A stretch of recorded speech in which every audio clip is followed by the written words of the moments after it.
Capítulo 12. Natália era a irmã caçula de Renata. Ao todo eram 6, todas mulheres. Renata era a segunda mais velha.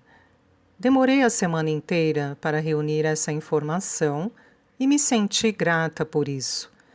Na maioria dos dias, Natália dormia até o fim da tarde e quando estava acordada não fazia barulho.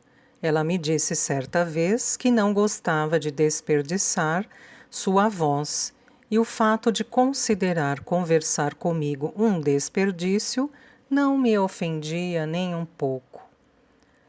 Natália era a vocalista de uma banda punk que, em suas palavras, só tinha estourado num raio de 20 quarteirões de seu apartamento.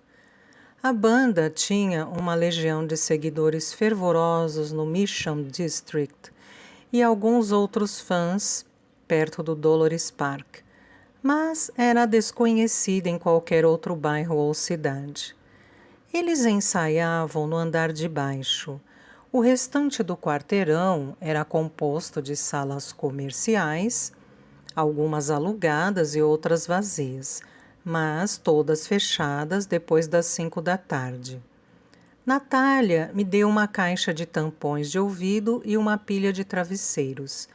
Usando os 2 recursos, eu conseguia reduzir a música a apenas uma vibração no carpete felpudo, o que o fazia parecer ainda mais vivo.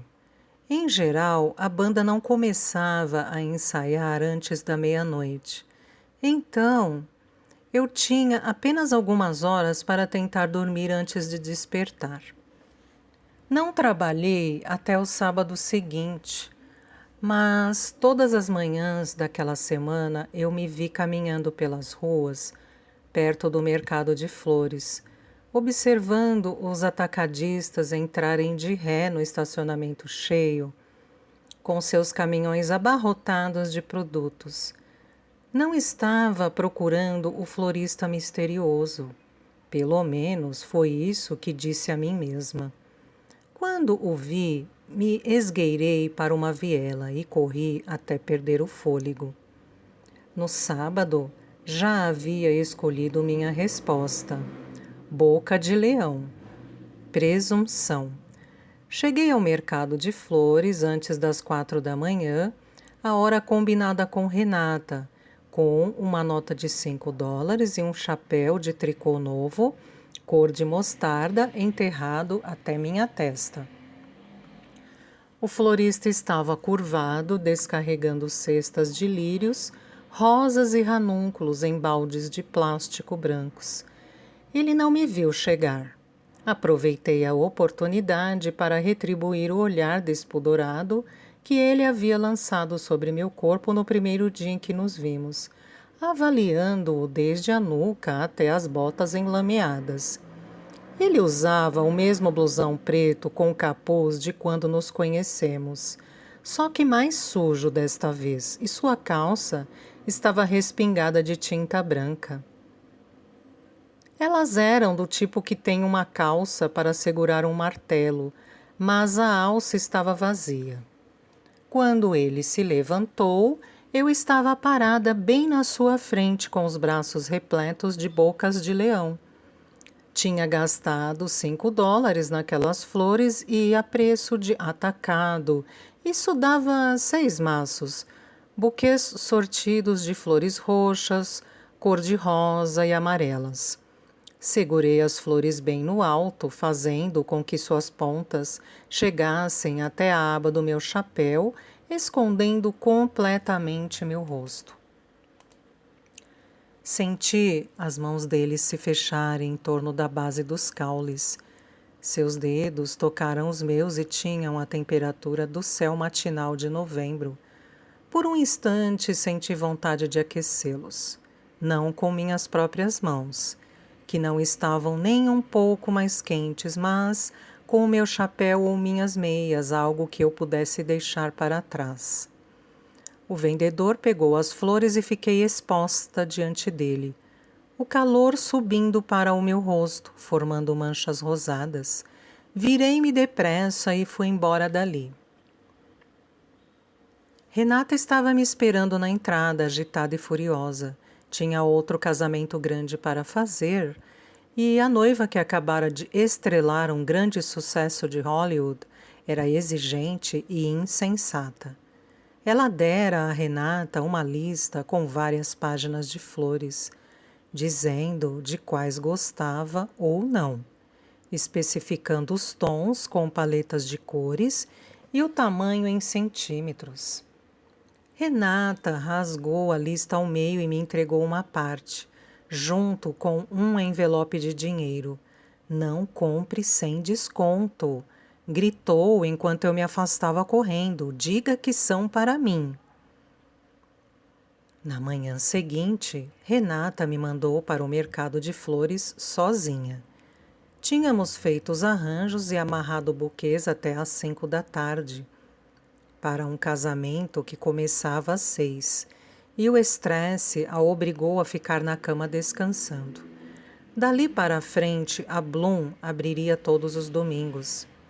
Ela havia feito uma placa nova e informado a todos os clientes assíduos que eu estaria em seu lugar. Ela me deu dinheiro, seu cartão para compras em atacado e uma chave. Prendeu um pedaço de papel com o número do telefone de sua casa à registradora, com fita adesiva, mas avisou-me para não incomodá-la em hipótese alguma. Quando cheguei ao mercado de flores, o céu ainda estava escuro e eu quase não o enxerguei parado à entrada.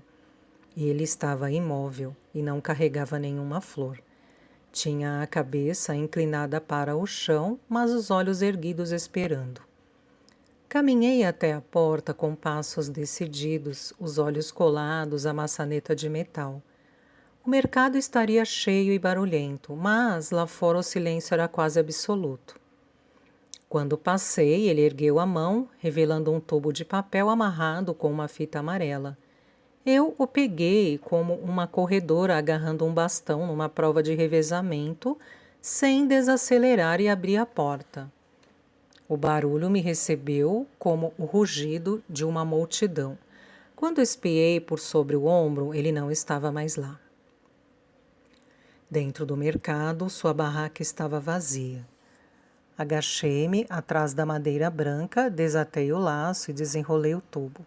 O papel era velho, amarelado e esfarelava nas beiradas. Resistia a ser aberto. Segurei os 2 cantos de baixo com os dedões do pé e os de cima com meus polegares.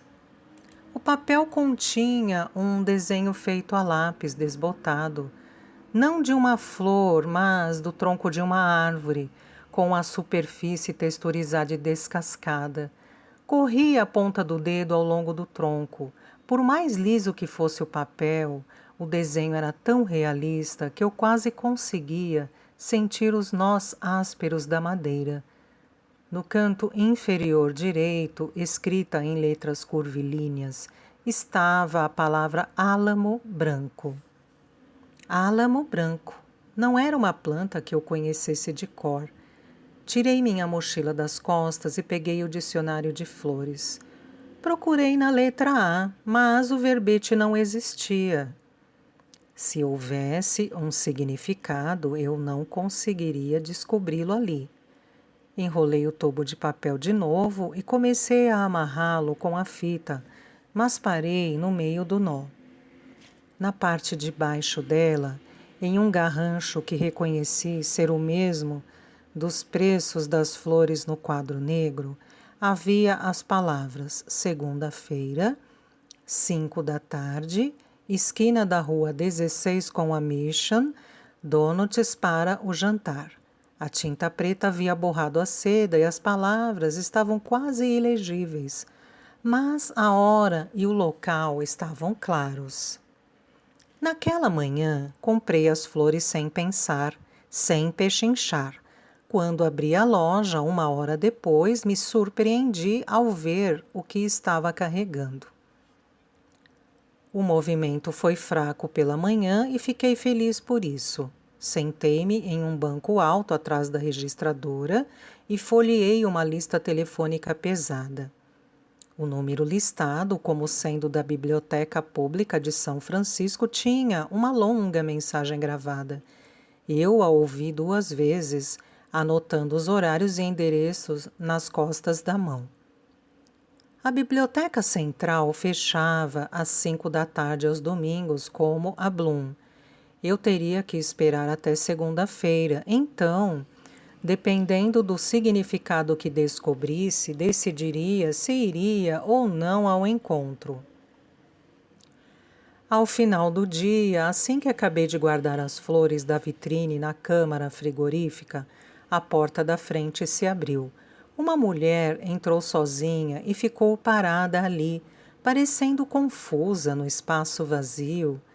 Posso ajudá-la? Perguntei impaciente e pronta para ir embora. Você é Vitória? Assenti. Me mandou aqui. Pediu-me que lhe dissesse que precisa de mais do mesmo. Exatamente o mesmo. Ela me deu $30, disse para você ficar com o troco.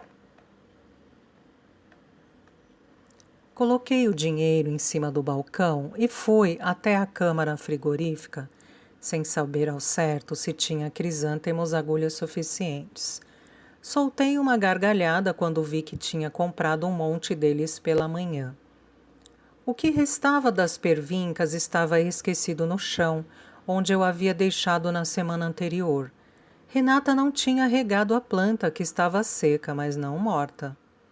Por que eu não veio? Perguntei enquanto começava o arranjo. Os olhos da mulher oscilavam rapidamente entre meu trabalho e a janela. Ela tinha a energia de um pássaro engaiolado. Ele queria que eu conhecesse você. Fiquei calada e não levantei a cabeça. Pelo canto do olho, pude vê-la puxar as raízes de seu cabelo castanho avermelhado, a cor cobrindo o que provavelmente eram fios grisalhos. Ele achou que você poderia fazer um buquê para mim, algo especial. Qual o motivo? Perguntei. Ela fez uma pausa, tornando a olhar pela janela. Sou solteira, mas quero um namorado. Olhei à minha volta.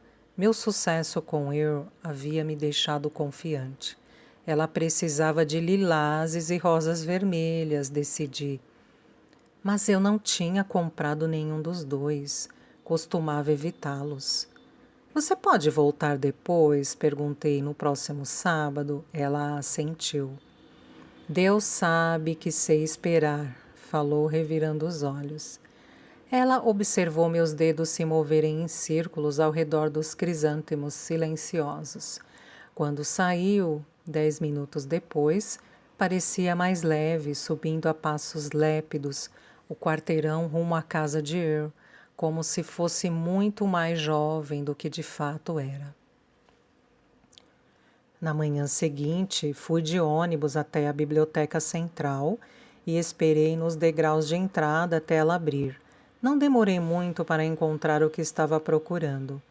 Os livros sobre a linguagem das flores estavam no último andar, espremidos entre os poetas vitorianos e uma ampla coleção sobre jardinagem. Havia mais deles do que eu esperava. Iam desde exemplares de capa dura muito velhos, caindo aos pedaços, como o que eu carregava, até edições brochura, que pareciam saídas de mesinhas de centro antigas. Todos os volumes tinham uma coisa em comum. Pareciam que não eram tocados havia anos. Elizabeth tinha me dito que no passado todos conheciam a linguagem das flores. Por isso, o fato de ela ter caído num esquecimento quase absoluto me impressionava. Empilhei o máximo de livros que consegui carregar em meus braços trêmulos. Na mesa mais próxima, abri uma edição encadernada em couro. Seu título, antes todo dourado, fora reduzido a um ou outro pontinho desta cor. O cartão de locação tinha sido carimbado pela última vez antes de eu nascer. O livro continha toda a história da linguagem das flores. Começava com o Dicionário de Flores original, publicado na França do século XIX, e incluía uma longa lista de nobres que haviam flertado, valendo-se dessa linguagem, oferecendo descrições minuciosas dos buquês que haviam trocado. Folheei o livro até o final, onde havia um pequeno glossário. O álamo branco não estava listado. Vasculhei outra meia dúzia de livros, minha ansiedade aumentando a cada volume. Estava com medo de decifrar a resposta do vendedor, mas sentia ainda mais medo de não encontrar a definição e nunca saber o que ele estava tentando me dizer. Depois de 20 minutos de pesquisa, finalmente encontrei o que estava procurando. Uma única linha entre dois outros verbetes: álamo branco. Tempo. Soltei a respiração aliviada, mas também confusa. Fechei o livro e apoiei a cabeça em sua capa fria. Tempo. Como resposta para a presunção, era mais abstrato do que eu esperava. O tempo dirá, me dê um tempo. A resposta dele era muito vaga. Estava claro que não tinha aprendido com Elizabeth. Abri mais um livro e depois outro, na esperança de encontrar uma definição mais abrangente para aquela planta, mas embora tenha procurado na coleção inteira, não encontrei mais nada. Não me surpreendi. O álamo branco é uma árvore, por isso não devia ser popular para mensagens românticas. Não havia nada de desejável em galhos morrendo, nem em longas tiras de casca de árvore. Eu estava prestes a devolver os livros para as prateleiras quando uma edição de bolso chamou minha atenção. A capa continha desenhos de flores em uma grade de quadrados pequenos, com o significado de cada uma delas em letras miúdas embaixo da imagem. Na última fileira, havia desenhos delicados de rosas de todas as tonalidades. Debaixo da rosa amarelo clara estava a palavra ciúme. Se fosse qualquer outra flor, talvez eu não tivesse percebido a discrepância, mas eu jamais esquecera a tristeza que atravessou o rosto de Elizabeth quando ela indicou com um gesto suas roseiras amarelas ou a maneira como ela cortava minuciosamente cada botão na primavera, deixando-os murchar em uma pilha diante da cerca do jardim. Trocar infidelidade por ciúme mudava completamente o sentido. Um era uma atitude, o outro apenas uma emoção. Abri o livro pequeno, folheei as páginas, então o larguei e abri outro. Horas se passaram enquanto eu assimilava centenas de páginas de informações novas. Fiquei sentada ali imóvel, apenas as páginas dos livros se virando, consultando as flores uma de cada vez. Cruzei todos os dados que havia decorado com o que constava nos dicionários empilhados na mesa. Não demorei muito a descobrir. Elizabeth havia estado tão enganada sobre a linguagem das flores quanto a meu respeito.